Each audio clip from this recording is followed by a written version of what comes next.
data for all stakeholders to make the best decisions about and make their business models work.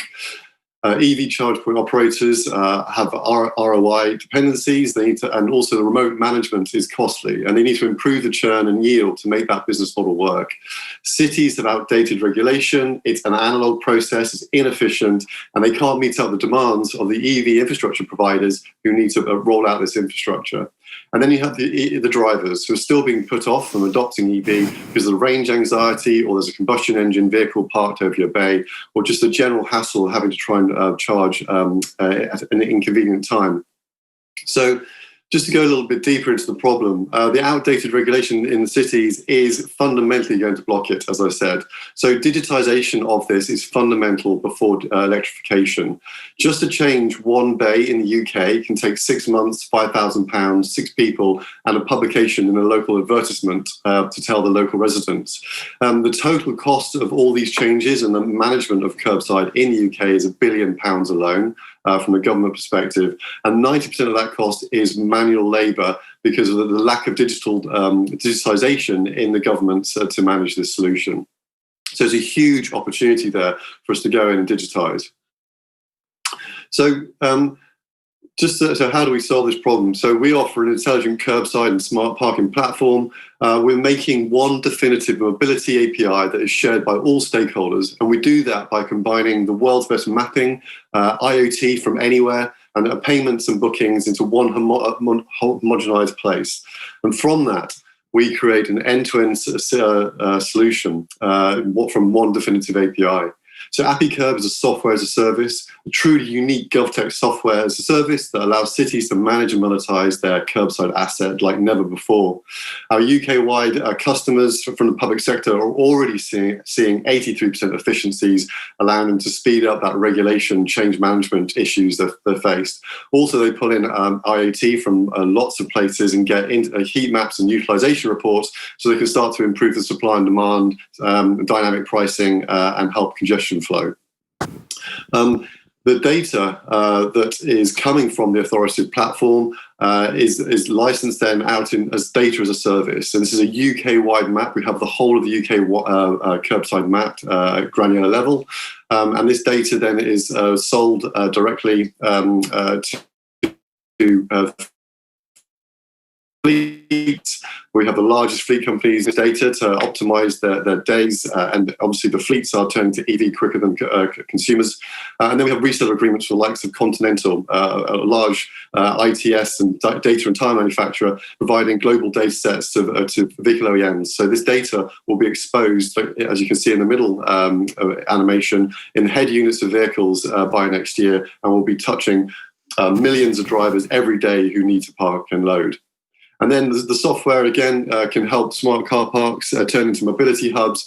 We can allow granular bay verification, asset management, and improve the yield and churn for car park operators who need to get into the world of EV, car sharing, all through digital transformation. So a very powerful data set that benefits both GovTech, drivers, businesses, and also car park operators. Just to go into the details, the power of this data can allow you can expose lampposts, broadband cabinets where there's EV electrical charge capabilities, and then pair it with the curbside, and then allow all the stakeholders to sort of work together to get the best charge points to the best place in the optimal time. The consumer then benefits from the UK's most awarded parking app that provides real-time information, seamless bookings and payments, and it can go from charge to pay in a seamless transition. So just to summarise, AppyWay is a local authority, a GovTech platform that creates authoritative data at a national scale and international scale after our next funding raise. We expose the data and connect councils to connected vehicles and open up this holistic data and valuable insights to both stakeholders. I have a world-class mobility team for the likes of Jaguar Land Rover, Bosch, Aviva Ventures, Breed Reply, Amazon, Hyundai, and my chair is the ex-Cisco CEO and chair, Phil Smith. We've raised 11 million to date, and we're raising a 20 million Series B for organic growth in the UK and international mapping and rollouts elsewhere. Thank you very much. Judges, the floor is yours. Great. Maybe I could start with a question. So I just wanted to know, I had two questions. One was about, you mentioned early in the pitch about the need to actually place the station in the right location where you'll have the right utilization. So I wanted to know, also part of your work that you do for the cities? That's one question. And the second question is parking structures and parking lots out of scope? So are you just focused on what you say curbside, or do you also include that? Because I think your product would also really benefit the congestion and the flow and all the benefits for those that are also charging there. Yeah, so sorry, the first question was how do we work with the local public sector to help them first? That was the first question? Yeah, like you mentioned, just the assistance that needs to be provided to say where the charging station shall go or predict where they shall go in order to have the right utilization so that we can move towards more profitability in that sector.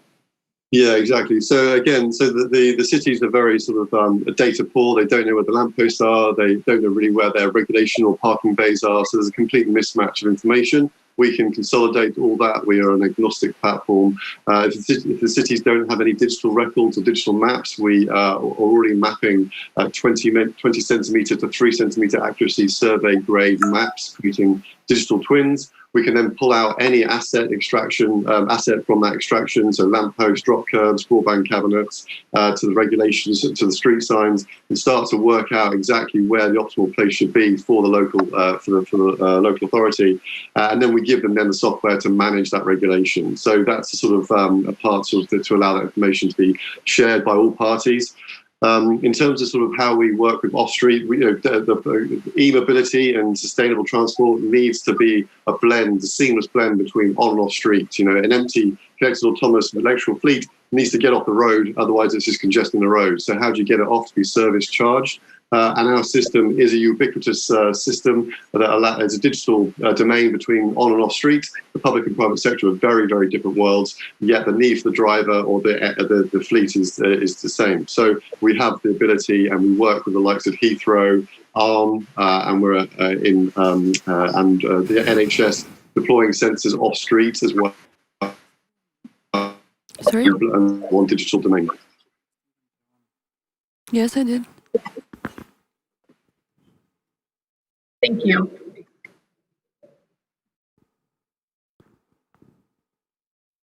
One more question. No. Okay, one from my side.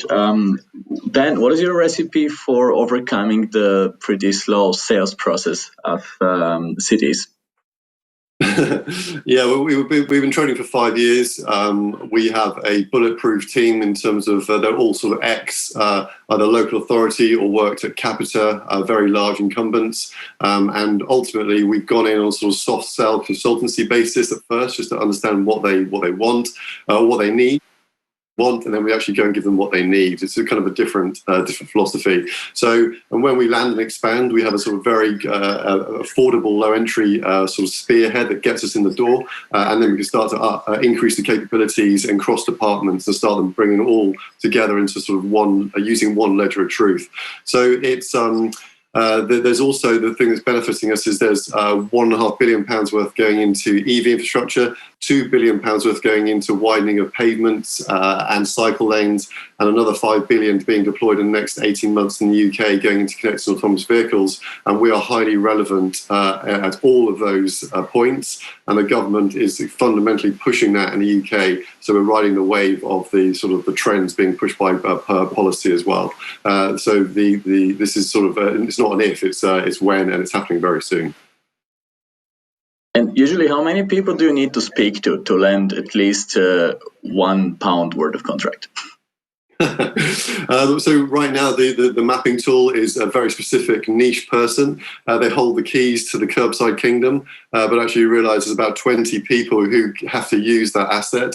So you get them at that point, and then you go down the hallway and knock on the next door via email now, obviously, and then you start to bring them in and see what value they can get from that as well. So this isn't just for one person in the department; it can benefit every single department. So you start with one, and then it sort of starts to go viral. Okay, cheers. A quick note, Jerome, do you hear as well? I do.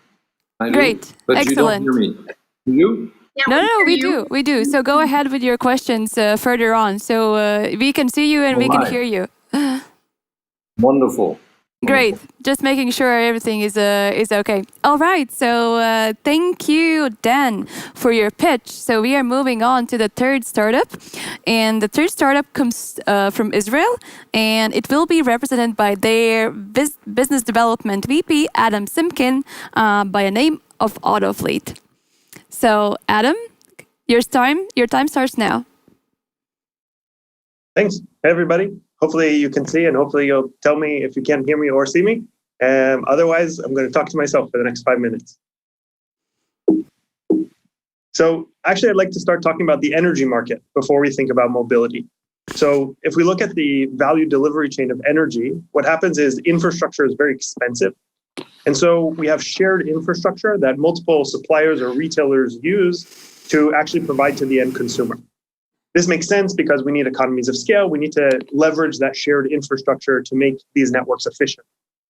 If we look at another industry, mobility, where we also have expensive infrastructure, vehicles and drivers that need to operate, unfortunately, it doesn't work like this.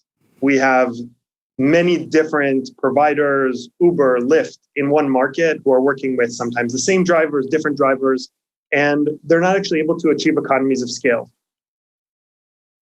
We believe at Autofleet that this industry really needs to take the same shift, especially as we look at the upcoming electrification of vehicles to provide mobility services, all the more so with autonomous vehicles, that infrastructure becomes expensive.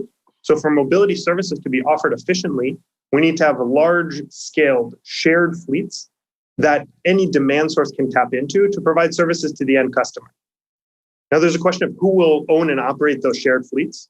Maybe some of the judges think OEMs will enter this phase, traditional fleets like rental and leasing companies.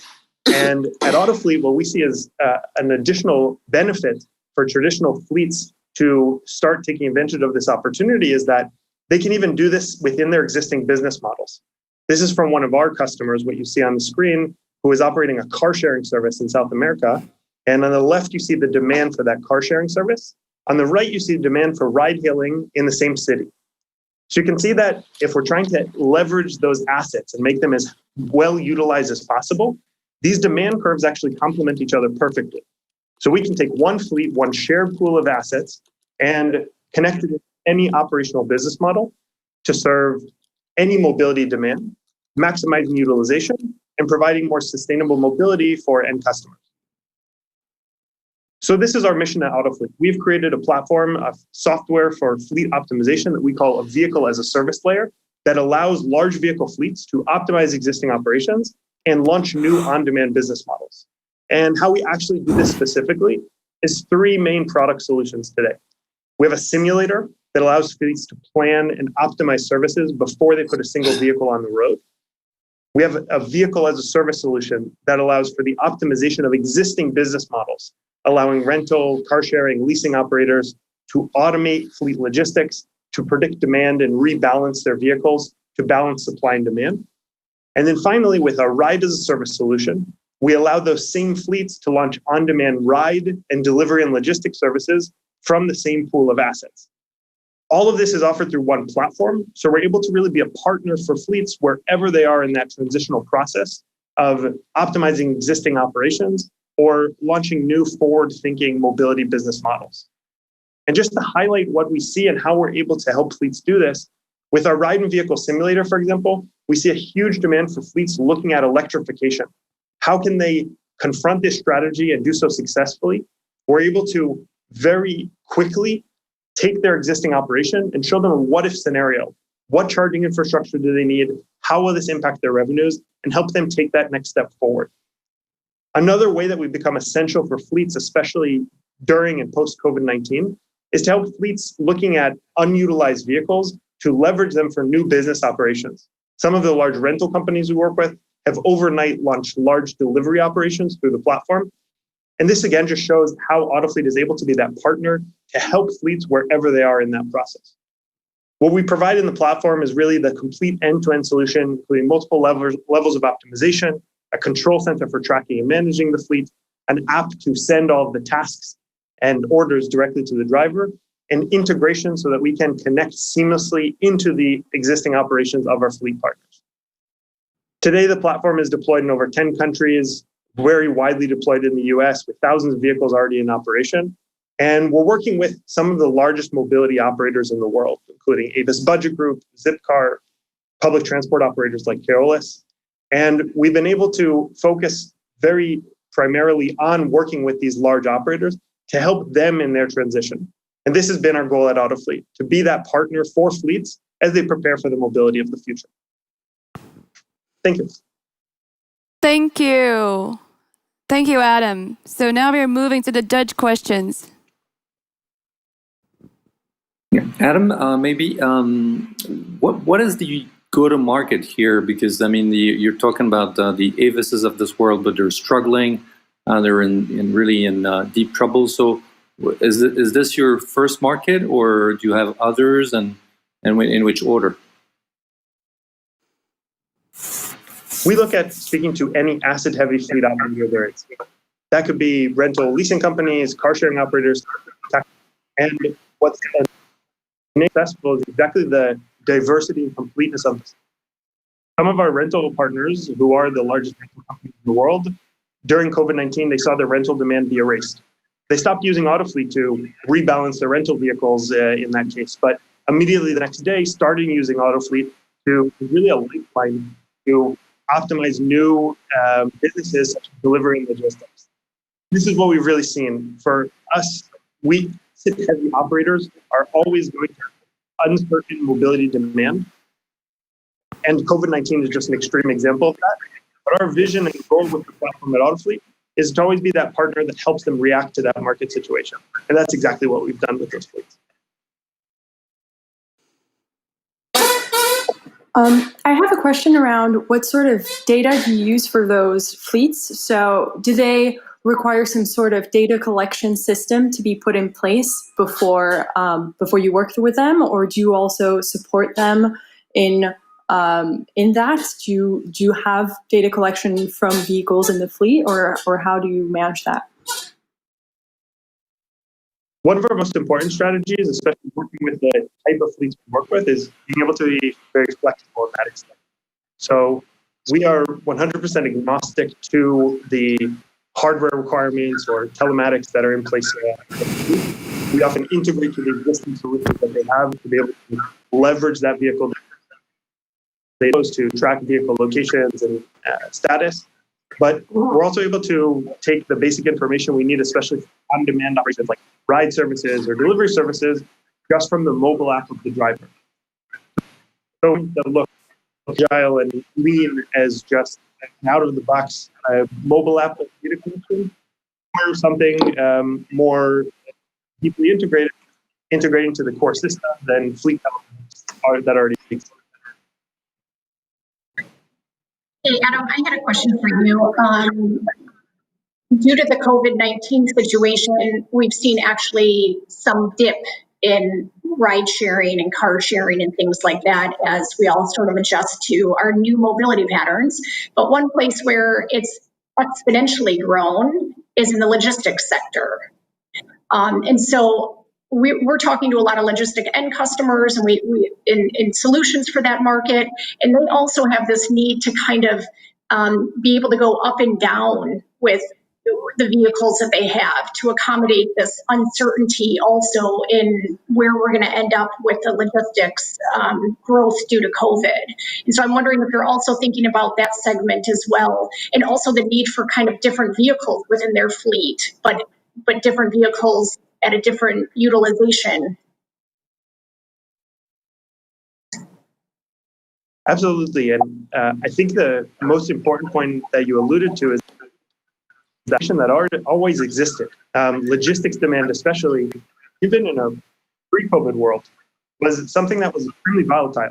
You have seasons that around like Christmas time in parts of the Western world that are 200% of normal average demand. And that problem of static assets and very elastic demand always existed.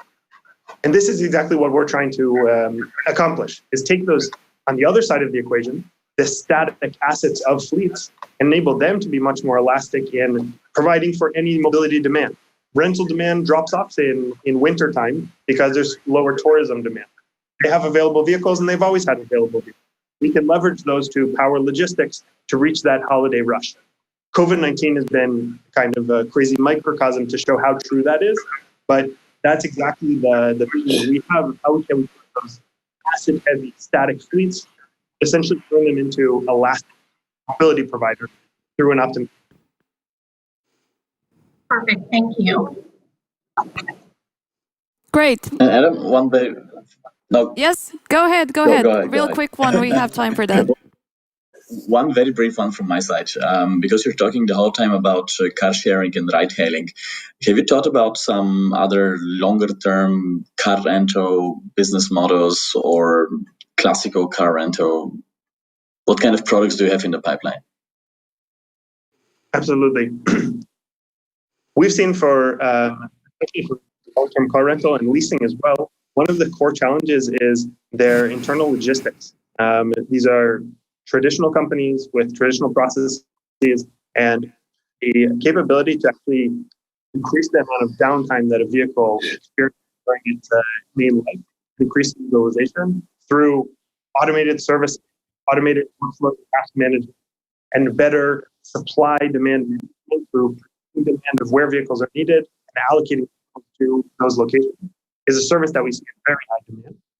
In addition to that, a lot of those traditional providers, especially in a post-COVID world, are highly driving growth in sectors like delivery and collection of vehicles. Customers are staying away from the stores, staying away from physical locations, and now offering this new service, which is a great customer service, but highly complex logistically. We also have been powering a lot of those new models. Thank you, Adam. Okay, so now we are moving on to our third startup of the day. No, actually fourth already. So we'll be joined in the studio by Mike Slovic, who is the commercialization executive at a startup called Click Materials. So please join us.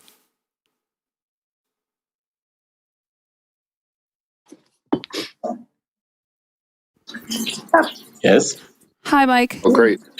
Good morning, or good afternoon, depending on where you are. Apologize for my hoarse throat. I am leading business development at Click Materials. We are commercializing low-cost, next-generation electrochromic windows for a wide variety of markets. Electrochromic windows, some of you may be familiar with them. They go from clear to tinted with the press of a button, voice activation or control with a building management system. Back when people used to travel, I used to use examples of they're actually on airliners. If you press the button, the window goes from clear to tinted at your seat. This technology is available today, but it's really relegated to very high-end niche markets because it's so expensive to make. So that's the innovation here that we're developing, is a significantly lower, disruptively lower process to make these 60% lower production manufacturing costs with performance advantages. This is based on deep tech science that came out of UBC Vancouver by the co-founding professor Curtis Berlinguet. We validated the technology at the pilot scale. We closed the seed round about a year ago of almost $2 million. And just this past summer, closed a $4.5 million grant with the Canadian government to continue scaling this up. And we have several funded customer partnerships globally, which I'll get into. There's many benefits to having smart windows, huge energy benefits, anywhere from 20 to 50%. This is because these type of windows can maximize the energy into a home or vehicle in the winter and minimize it in the summer. Huge productivity benefits for the residential and commercial markets, and in the automotive markets, there's additional benefits as well. What is Click Materials doing that's different? It's a low-cost process because the technology, these thin films that get applied to the windows that are about 100 nanometers thick, get applied at room temperature and room pressure with a very low capex process. Many market opportunities across, as you see here. I'll focus on the automotive sector. When these are put in, these windows for sunroofs and side windows and the like, they can extend the vehicle driving range by anywhere from 10 to 20% by reducing the AC cooling needs in the summer. As sunroofs get bigger with ride sharing and autonomous vehicles, this is increasingly more important. And with COVID, not having to be able to touch the controls combined with ride sharing, there's large macroscopic benefits here. This is how the existing technology is used today. It's extremely capital intensive. This coating line is about 100 to 200 meters long, significant materials challenges and poor yields coming out the other end. The Click Materials advantage is across multiple axes, 60% lower cost, faster switching speeds, variable form factors, and different colors that we can make these windows. Part of these advanced attributes are because we utilize a self-driving robot that's shown here for our second and third generation products, which has generated quite a lot of interest. Our commercialization strategy is really working with partners to scale up and develop the technology. In the US, we have one of the largest residential glass manufacturers we're working with to get customer feedback and scale up. They will ultimately license the technology and we'll put a supply agreement to sell the inks to them. We also have a relationship in South America with a commercial for commercial windows and a project that we're working on in Japan. We are actively talking to tier ones and automotive OEMs to bring this to the sunroofs and side windows. And we feel there's several opportunities to structure similar relationships for automotive and e-mobility. Our team has built startups before. We're located in Olympic Village area of Vancouver. Curtis Berlinguet, at one point, he led one of the largest academic programs in Canada. Now he's the full-time CEO, and we're up to about 15 people. We recently moved into a 6,000 square foot facility and purchased on the secondary market a lot of the equipment we'll need for the pilot line. And here's a quick snapshot of that. We are currently raising our A round of financing that'll bring in-house a pilot line that we expect to launch our first product with mid-2021. We expect that to be in the residential sector, but that the automotive sector could be shortly behind that. Happy to answer any questions. Great. Thank you so much, Mike. Jerry, the floor is yours. Mike, I guess maybe I could start in the automotive sector. It's clear the benefits that this would have for the end customer, in terms of the benefits that you mentioned. But how easy is it for you to sell it to the OEMs? Because it will be an additional cost for them. There's also a lot of requirements with crash and other sensors within the windshields and things like that would have to be considered with your technology. So how hard is it for those discussions? Because it doesn't bring a cost savings per se to them. Yeah, so we're not just talking to the OEMs, we're also talking to the tier ones that have worked with OEMs implementing technologies similar to this. So technologies, it's about a $2 billion market today, growing at about 17%. So there are solutions out there for adjusting, for smart window technology. They're very, very high cost right now and really on the luxury brand. So it has been done. There are crash requirements that are necessary and testing. And that's why our go-to-market is really working with a partner. We are already testing with a couple tier ones, going through that process now of giving them samples, getting feedback, et cetera, So we've already started that process, and so but we do want to do it, with a partner. If we did it on our own, we think it would take quite a long time. And Mike, at what point do you see the market size exploding in terms of price point, and what is necessary to get there? Because it's obvious that right now the price is too high. I don't have that in my car, I don't have it at my home, and I don't even have it in my office. Yeah, no, it's a good question. We've heard from across multiple markets that getting in the range, a price point in the $20 to $30 per square foot is what the markets want in general, and we feel we can get to that point with good margins.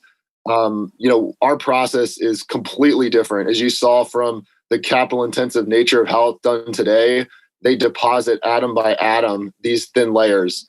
In the novel photochemistry we use, we spray on a solution and we cure it with a specific wavelength of light.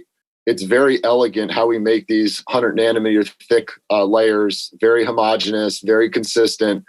So we feel like we have a step change in our production technology to get down to the price points necessary for several markets. Actually, I have a question that kind of is related to that, because I was interested in what drew you to do electrochromic specifically, because I know that there are other techniques, and I'm not very well versed in this, but like the suspended particle or like the polymer dispersed technique, etc.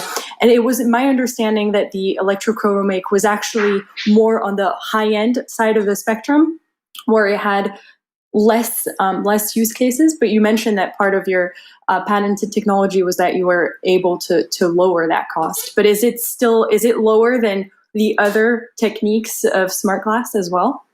Yeah, so our process is significantly lower than all the other techniques out there that you mentioned, whether it's SPD or liquid crystal based approaches. This is really based on over 2 decades of research and development at University of British Columbia, Vancouver. The professor has at one point had about 50 grad students and postdocs working on this to develop it. Their expertise is in thin films. That's really all they do is deposit metal oxide inorganic thin films, and that's the heart of this technology. So it is lower cost than the other methods you mentioned.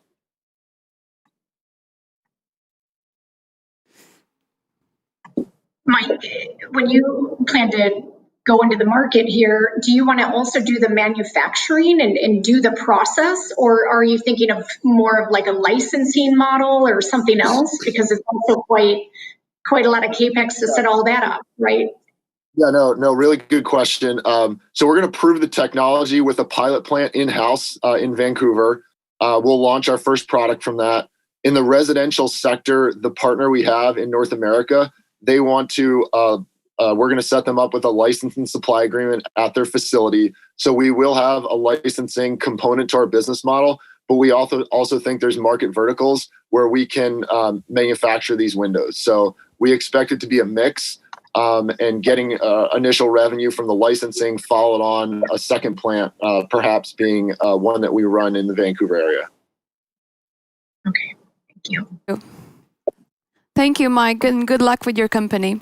So we have now arrived to our very last contestant, and let me introduce in the studio Neven Huberger, who is the Senior Manager for Business Development and Sales at a company called Park Here Corporate Parking Solutions.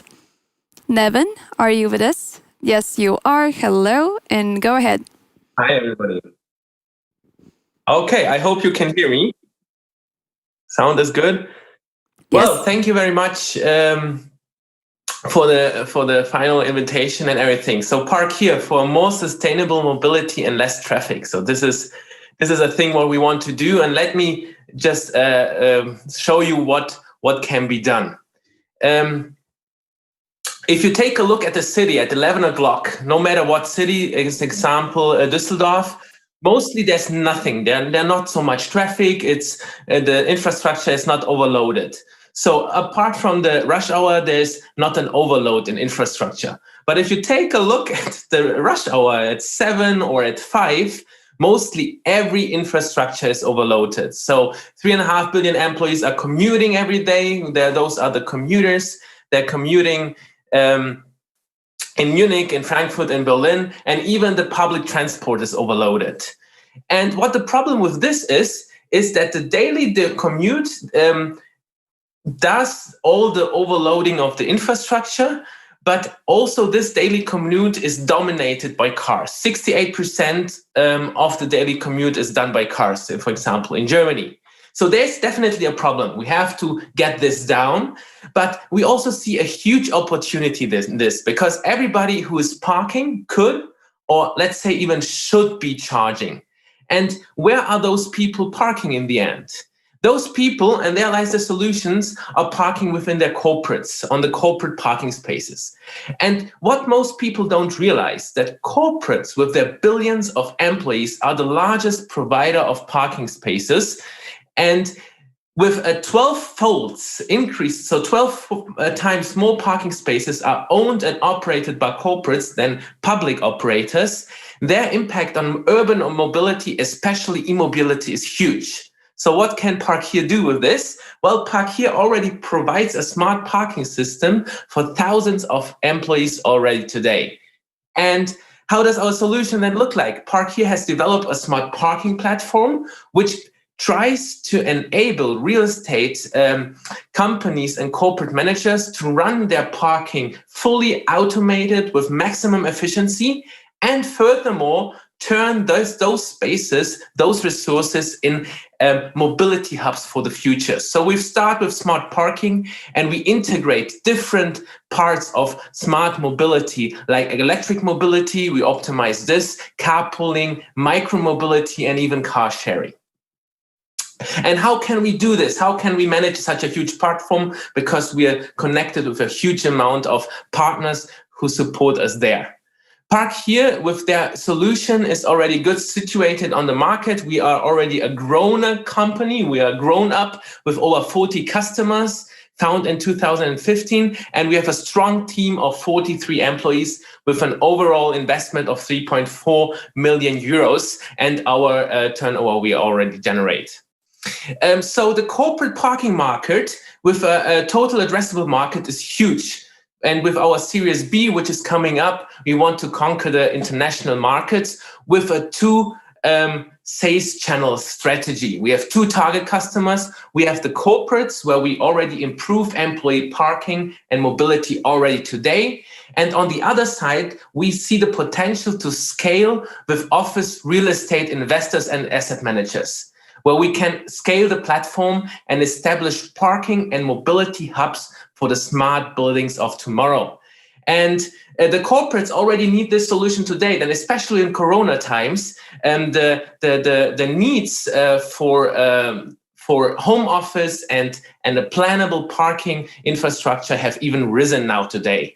And maybe as a sneak peek for you guys, even Corona we could see it as kind of an opportunity, because we took our platform of parking and transformed it from Parkhere to Workhere to make Corona conformity with working in the office even easier. So employees can book office space, their desk, through the Workhere solution.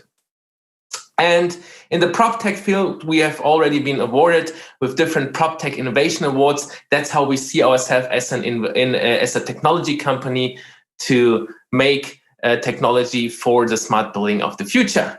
So let's hope for a sustainable mobility and less traffic in the future. Thank you very much, and I'm open for questions. Thank you, I Nevin. don't hear you. Oh, now I hear you. Yes, I thank you for that. I have a question, because do you have a hardware component? Because I saw in the deck that there was a terminal. So could you maybe walk us through the customer journey? Like, is it basically scanning the entry and the exit to the parking facility? And I guess the reason why I'm interested in how you're getting that data is that I've kind of always thought that the hardware component was quite expensive, and that a lot of operators are moving to I guess, low assets solutions, like for instance, monitoring with a camera or anything like that. So it would be great to hear what your solution is. Of course. Yes, we have just one hardware component on the gates of the entrance and the exit. That's the Park Here terminal. It's an IoT hardware component which can open the gate by license plate recognition and QR code scanning. Yeah. So, and what we have developed a system. So our view is if you go from analog to digital, if you want to digitize resources, the only component you need is the terminal at the gate. Nothing else is needed anymore. Yeah, because if we can manage who is getting in and who is getting out, we already know who is inside. And with the license plate recognition, we already even know the users. And everything else is done by software intelligence. So this is, as you have said, most real estate companies or corporates are thinking that you need a lot of hardware investments into smart parking and the mobility hub. But if you have software intelligence and if you make the matching of the parking space to the parking needs, you only need the terminal at the gate, which manages the entry and the exit and nothing else. And the user journey is like this. We enable every parking space in a parking lot to be booked through the app in a calendar. So you can say, when do you need parking? And the system will give you a specific parking spot with a number. So after the gate is parking by numbers, nothing else. It's easy like that, yeah? And everything else to manage this and make it as comfortable for all the users is done by software intelligence. Thank you. So the investment is very low, the hardware investment. Just the terminal is needed.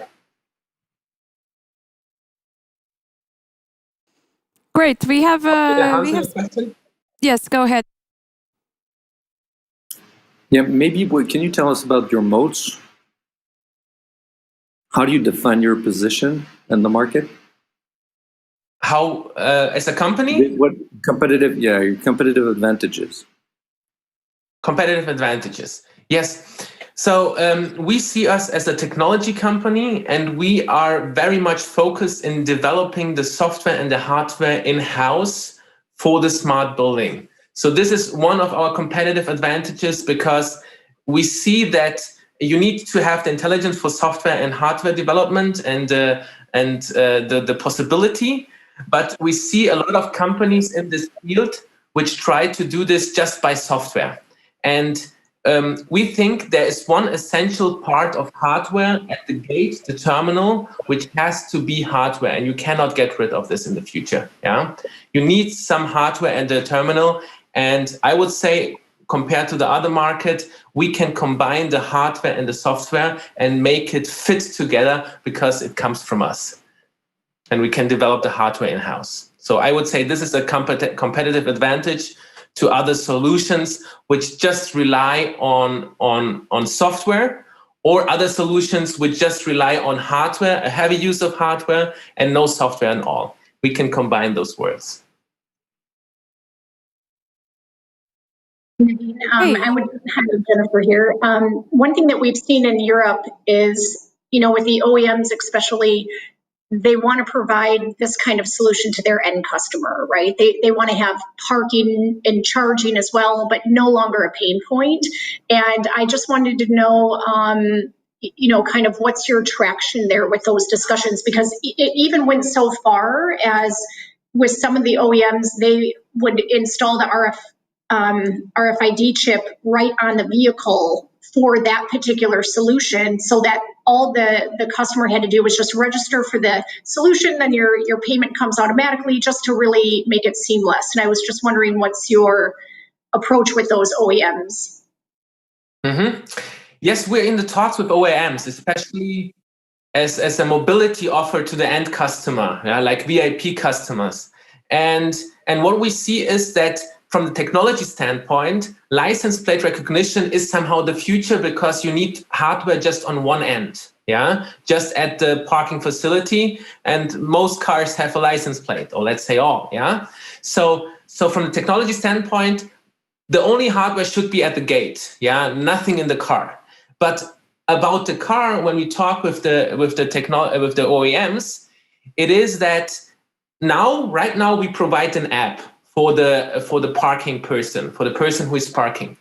We think that in the future, the car is going to get smarter and maybe as smart or even smarter than the smartphone. So the app won't be needed anymore, and which is also good for the OEMs when we talk to them, because they could just integrate our software, or they could just connect their cars to our platform, which is running in the back end. So we see these trends also, and we think that the hardware should just be on the gate, nothing else, and the rest is just software connection of the cars. And we are open to this, But right now we need an app because the cars aren't smart enough right now. Okay, great. So that was the last question and the last answer. Thank you, guys. So this has led us to the final top 5. All of them has presented, and I believe at this stage our jury has everything they need. They're fully qualified to cast their votes, and the winner of this top 5 will be announced in the closing of Energy Tech Summit this Friday. Just FYI. But we are moving on with our agenda, and next up is a panel discussion on light electric vehicles, and electric trucks, and what exactly is the direction they're taking. So we'll be joined already by the 2 judges that were now live.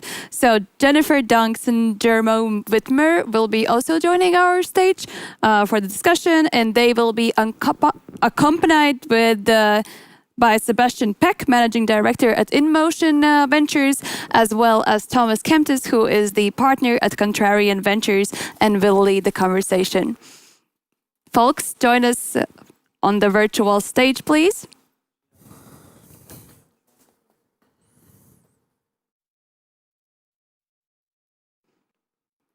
So, can we move on to the panel discussion? Technical team?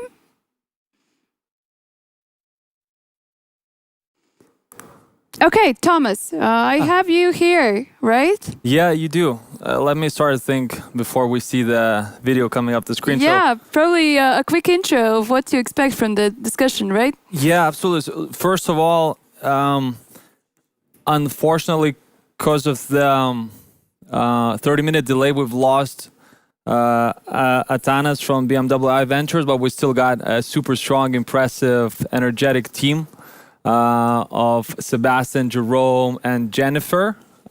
Here she is. She pops up on the screen. Awesome. Well, thank you guys. Apologies for delays and appreciate you guys staying for an extra half an hour. So I think as Jerome said, let's have an energetic passionate discussion. I'm super excited to have such senior folks online. And I think a lot of people just tuned in actually to watch this panel discussion, and assuming they don't know what you guys do, who you are, and your backstory. I'd love to start before we delve into the actual topics of the discussion and to hear more from you guys. Shortly, no 10-minute monologues, but really, the person, the firm, and importantly, the sector focus and subsector focus of the firm that you guys represent. So we'll love to start with Jennifer and move to Sebastian and then Jerome. Sure. Hi, everyone. I'm Jennifer. I've spent over 20 years working in the automotive industry, both in the US and in Europe at Ford, BMW, and Porsche. I'm now an investor at Energy and responsible for investing in mobility startups across Europe. And primarily, we're focused in everything that's related to sustainable mobility. So anything from zero-emission drivetrain to the infrastructure to new vehicle concepts and mobility services. And Jennifer, that's across software-focused models, hardware-focused models, or the whole spectrum, right? Yep, primarily more hardware. Like if I had to give it, maybe it's a 70-30, hardware to software. Cool. Okay. Very good.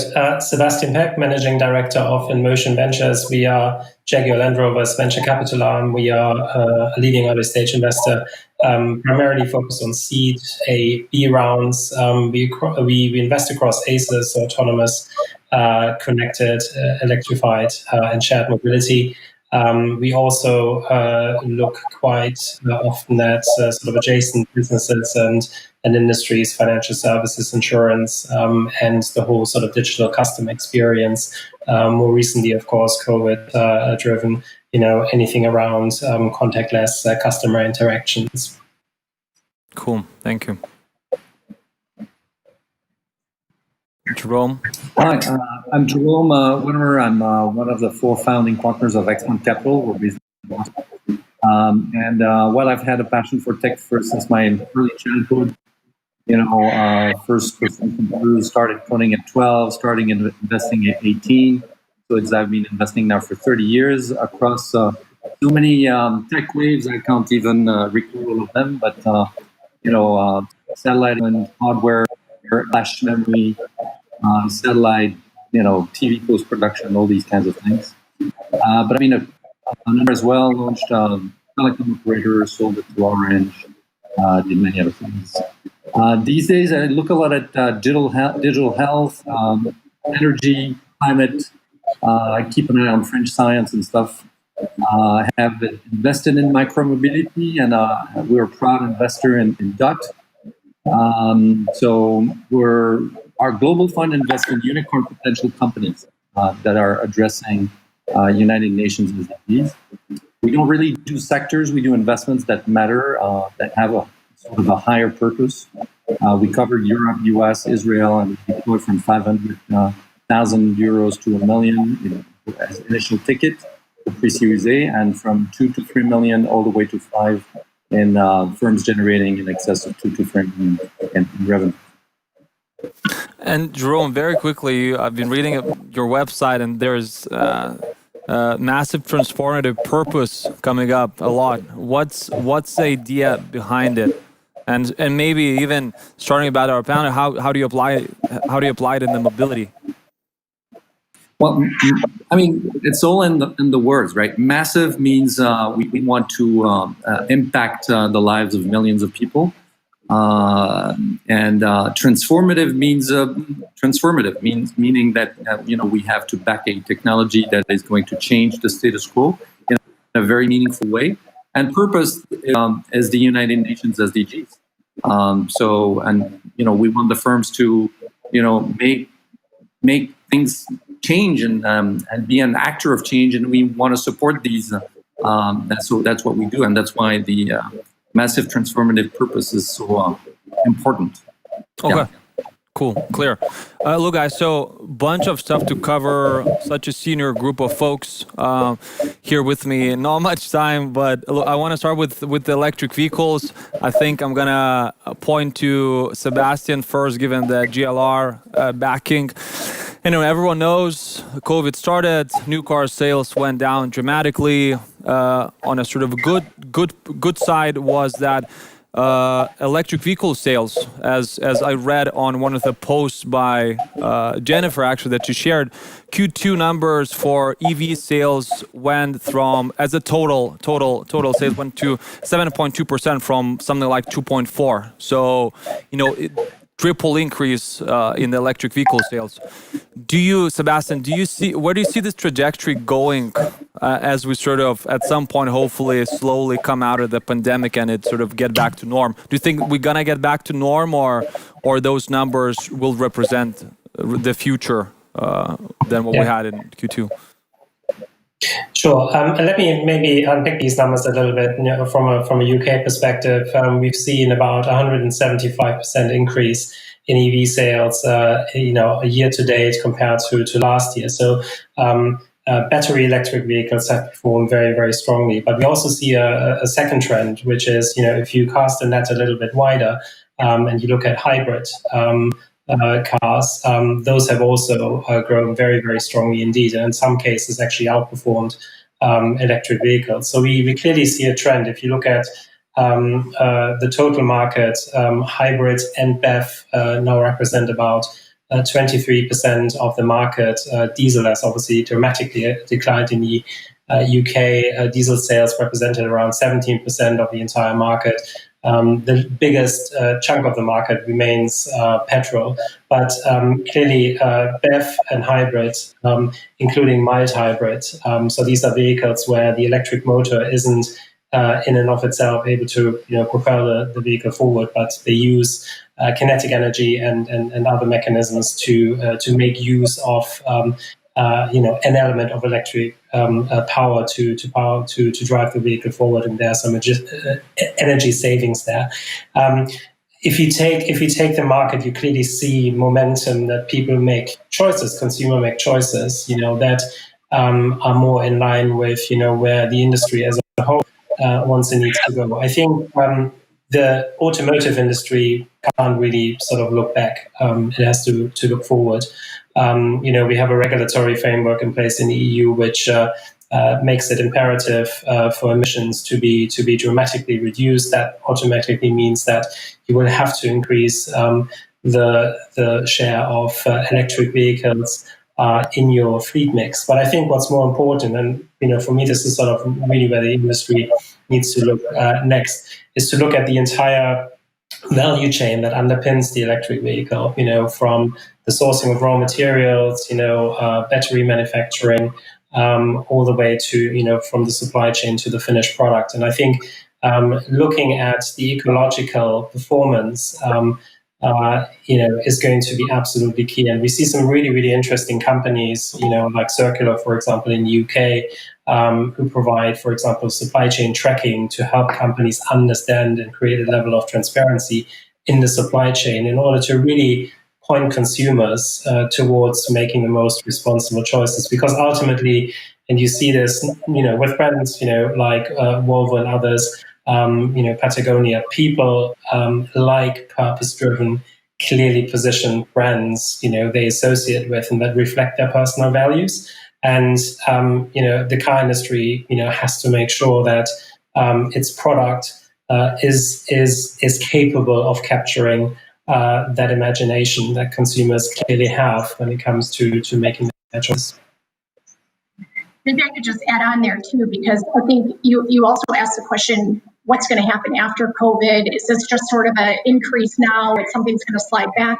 But there's so many other different pieces that are impacting this, which is the commitment from the OEMs to actually offer a whole lot more new models, right? So we needed new models that are attractive. So that's another piece that's coming. It's still not there, but it's actually coming. So this is what I think will be a huge labor. In addition, we see also during the COVID time more banning of diesel vehicles and even some ICE vehicles in the time frame going out to 2025, 2030. This directly affects our resale on any of those cars. So it's not even a smart decision if you already know diesel's going to be banned and you won't be able to resell your car for the same price. And lastly is the incentives. So in Europe, it's quite well positioned with still providing incentives to the end customers. And I think this is all kind of going to like a perfect storm to see those numbers start to creep up now for electric mobility. Cool. I want to mention a few things here, and want to stay a little bit on the obstacles, on the obstacles for the further EV proliferation. Really, the classic ones of pricing, the range anxiety, the EV charging infrastructure, all those things. Do you guys think any of that has sort of diminished its importance to the consumers when they really have an option between ICE and EVs or hybrids? Do you think any of those became less important? Maybe given the battery price has been going down every year and probably every quarter, and now probably the battery cost of the car is 25 or 30% of the whole EV. Do you think any of these are still very big ones, or maybe became more sort of prominent in the discussions? So price is really, really important. And you look at Tesla, for example. 92% of sales in the UK of Tesla are basically Model 3. So the premium sliver of their product portfolio is contributing very, very little to their sort of overall volume mix. And I think that's a really, really important insight that we need electric vehicles that have a sort of mid and low price point and can be really, really competitive. But I think the more important solution, in a sense, I have a sense that, this is well understood. Everyone is working towards this. There are challenges around, the incremental, gains you can achieve with battery technology, but everyone is kind of clear price is super important. I think what's a bigger challenge is the mindset that has to take place in the industry, that you suddenly have new external dependencies. You're dependent on working with energy providers when it comes to charging. You are dependent on working with third-party app providers when it comes to making those charge points more discoverable. You're dependent on promoting interoperability between different charge point providers to make the whole customer experience much, much more seamless. You need to make sure you understand the dynamics around smart charging and what it means to your fleet customers and so on. So you're suddenly, at least from the OEM perspective, finding yourself in an ecosystem that is just about to emerge and develop. Whereas, in the traditional internal combustion engine world, everything was just there as a manufacturer. You just had to manufacture the car. You didn't really have to worry about developing all these external relationships. And I think this is something that is starting to sink in. Clearly, Tesla's success has, pointed the industry in a certain direction here. But I see this coordination across the entire value chain and making sure that everything works together. That's for me the main challenge now. That still, needs to be fully embraced. Okay, and you mentioned Sebastian. Sorry, Jennifer. Yeah. Sorry. I mean, I think the pricing one is the main pain point, but these other two topics that you mentioned, I think will still be a pain point for some time because people don't know what they need. They don't know what their mobility behavior is. They don't know what their patterns are to the point connected to charging. They only know it with respect to gas stations and things like that. So I think what I just wanted to say is that I think the hybrid is actually a really important tool in getting this flip and this change for people who are too insecure to take the whole big change without knowing, how is this going to work? Even if you see enough stations, they don't know it works for them. They don't know if they're going to use that one. They don't know when they will charge and won't charge yet.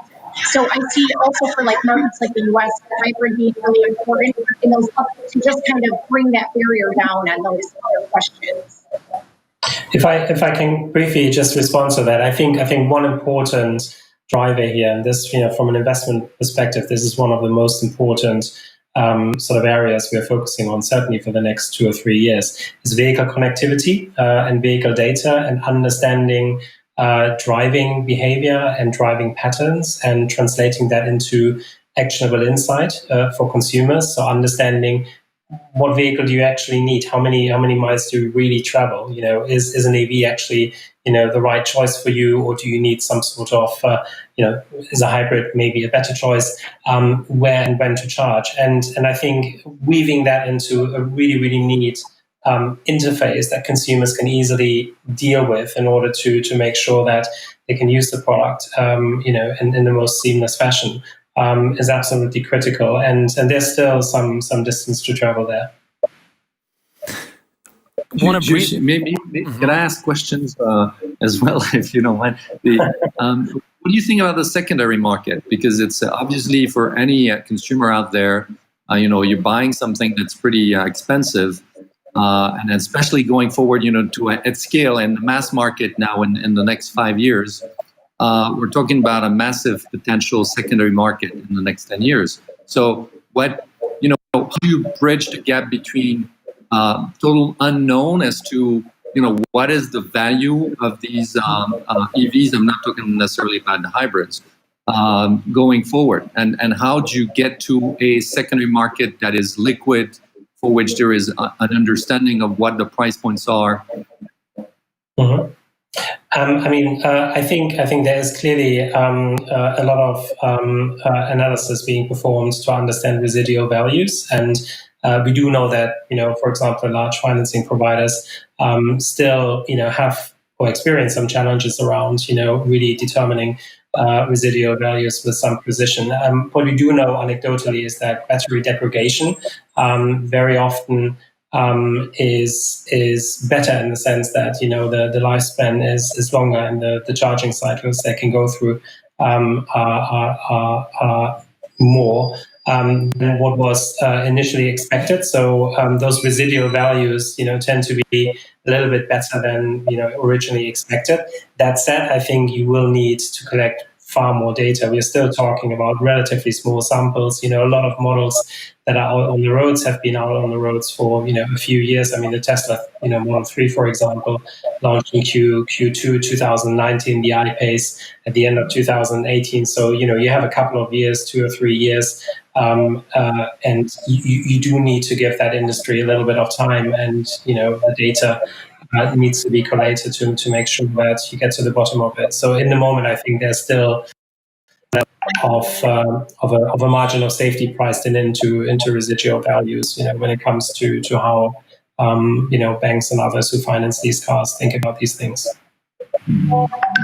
Cool. Quickly, wanna touch upon China versus Europe versus US topic. And Sebastian previously mentioned the importance of the sustainable supply chain. And I think as the volumes go up in terms of car sales, as the ranges go up, I think this will present more and more really issues with the sort of ecological matters with that. More materials needed, more toxic materials and so on. But in general, China has been dominant in EVs, EV sales, in the percentage of the total EV market. Electrification of buses is just absolutely not even comparable to any other country or region in the world. I think they got like 98 or 99% of all the electric buses in the world. Materials, batteries dominance, all of that stuff. Europe has been very sort of, protective about it, or became protective about it. We got European Battery Alliance, pretty successful project, it seems. Northvolt, bunch of money being pumped. Jerome, what's your take on that? Do you think Europe will catch up? Does it have to catch up? Is it something is it the lost battle that we shouldn't even fight, given the sort of monopoly by China in this particular market? Did you have any similar question, or this is I mean, in this day and age, and now with the political tensions there are between the U.S. and Europe and China, I'm sorry, it's really difficult to know what the future of the relationship with China will be. I know there are definitely there's a lot of, let's say, intensification of relationships and warming up of the relationship between China and Europe that have happened over the last month, and are intensifying by the day. But having said that, it's very difficult to say. I just don't. I mean, we've seen what the European Commission has announced this week. I would tend to agree that we have no choice but to go forward, but at the same time, I just don't see the ambition there. Mm-hmm. I fail to see the ambition, honestly. Okay, cool. Look, guys, I think we got 10 minutes left. Oh, sorry, Jennifer, go ahead. Go ahead, please. I strongly disagree. There's so much activity right now, especially in the mining. I mean, I know of 7 projects that equal 7 billion euros just in mining alone in Europe. I mean, when you look at the production, and I think there's a lot of different pieces that you need to think about. Number one or two on the agenda at every OEM is securing this value chain for their electric vehicles. That's right at the top. With that being said, they need a multi-source. There's no, if they can have another supplier in Europe nearby at a similar cost point, there's no competition. They will take it. And the thing that's really interesting about the Northvolt case, and now there's also another green battery facility launched in France called Faircore.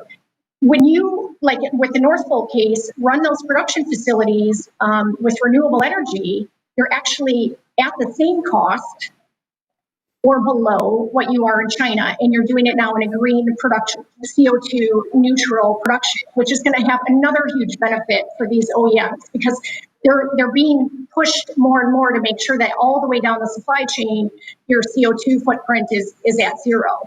So are we there yet? No. Is it still an enormous, incredible amount of work to do?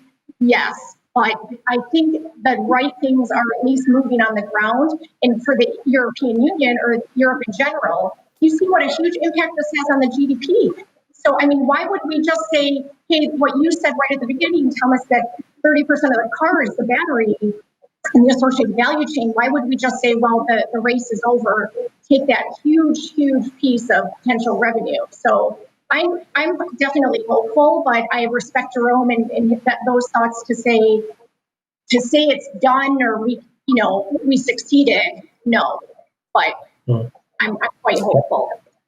If I can quick, I mean, I completely agree. I think there's a huge incentive for industry to really push hard for innovation in that field. I mean, you have to think about battery technology as effectively replacing engine development as a core activity of OEMs, because there's no source of differentiation if you just buy batteries off the shelf. And the battery performance is going to be a key criteria for you to succeed in the market.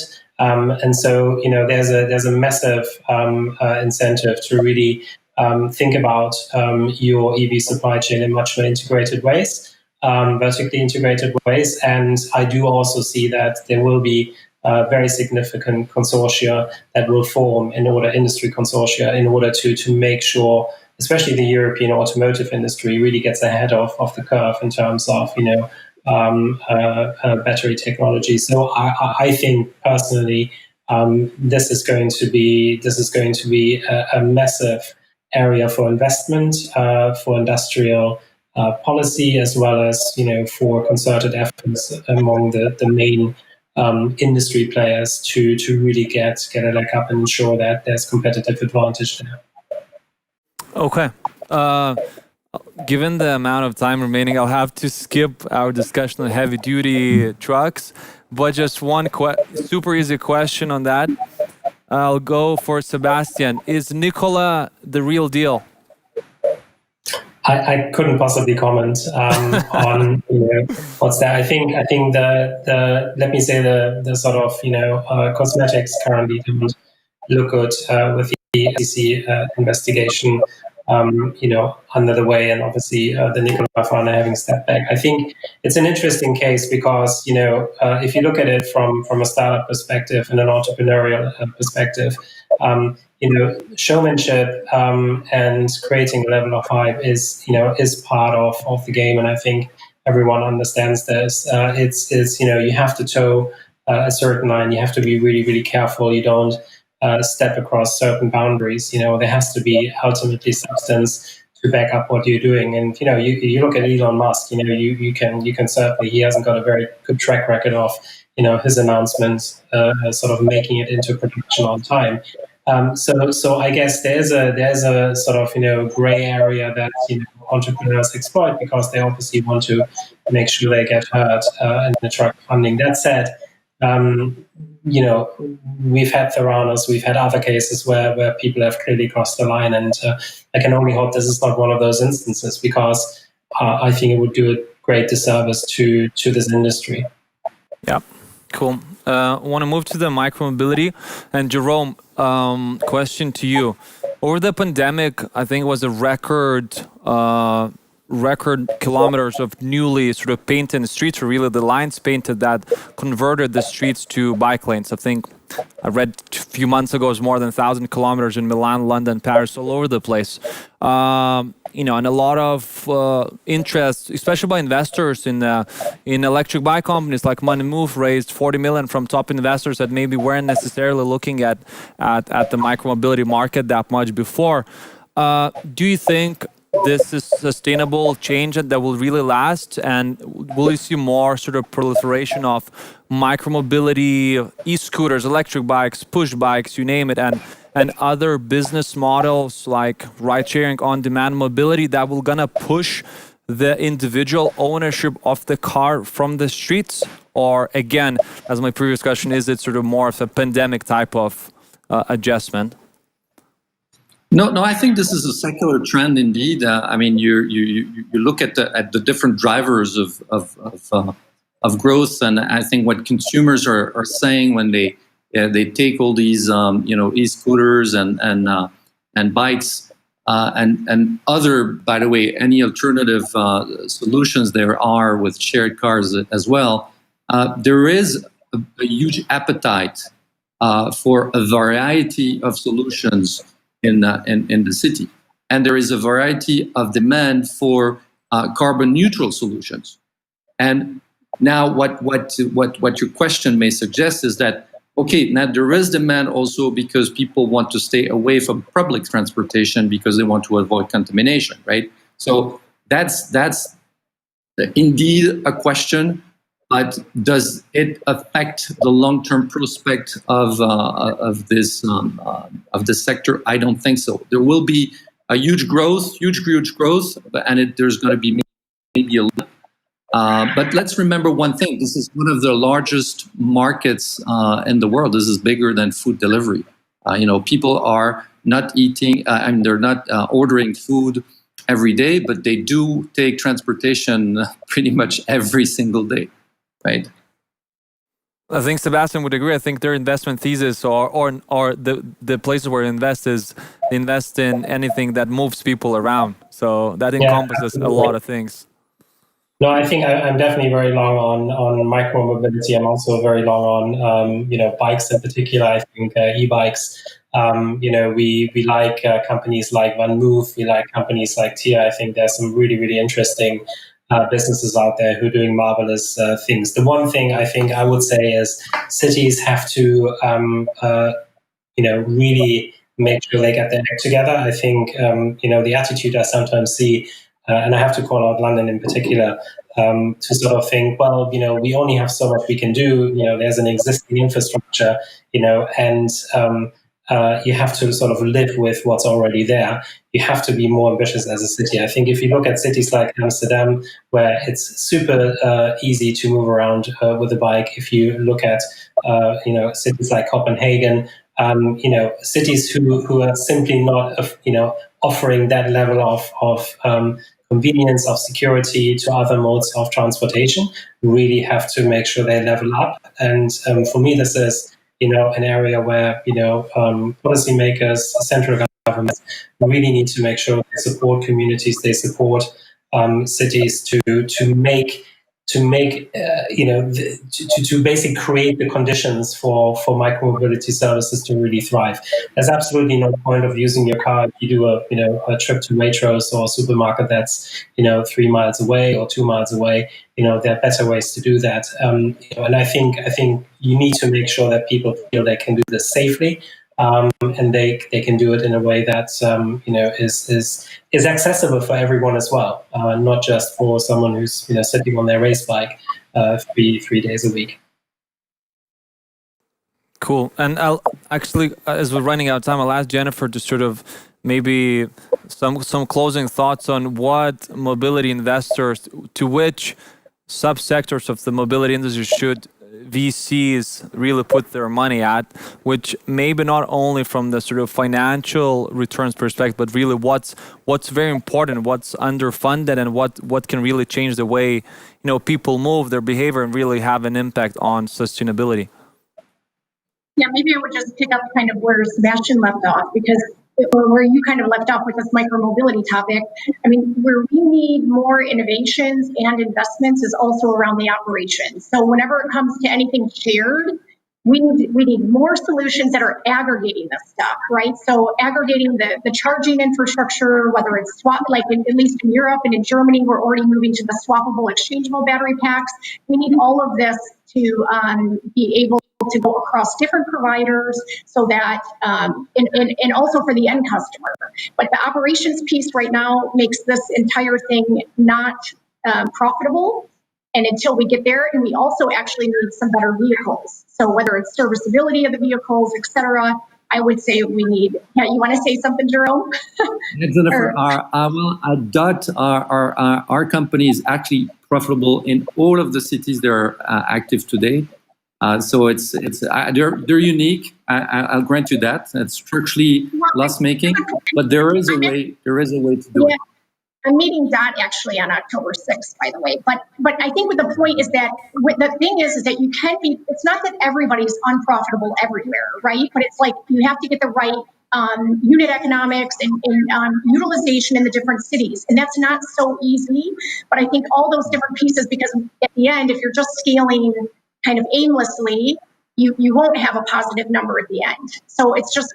But anyways, all the innovations I think that go into that area of profitable operations, it then affects us as the end customer. What Sebastian said, better alignment with the cities.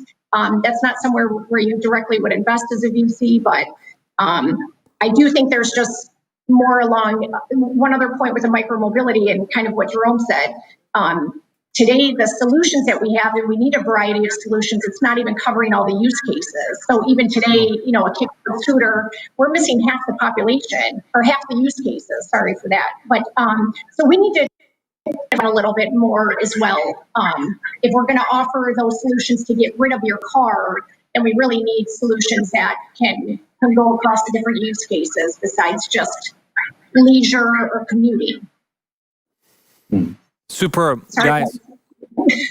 Fantastic discussion as expected. Very energetic, great points. Have to run to do another panel, but look, Jennifer, Sebastian, Jerome, really appreciate your time here. Super insightful and great thoughts. Thank Likewise, it was a pleasure to listening to you guys. Okay, so I guess that was a wrap. So I'm joining Thomas to say thank you to all of our speakers for the very insightful discussion.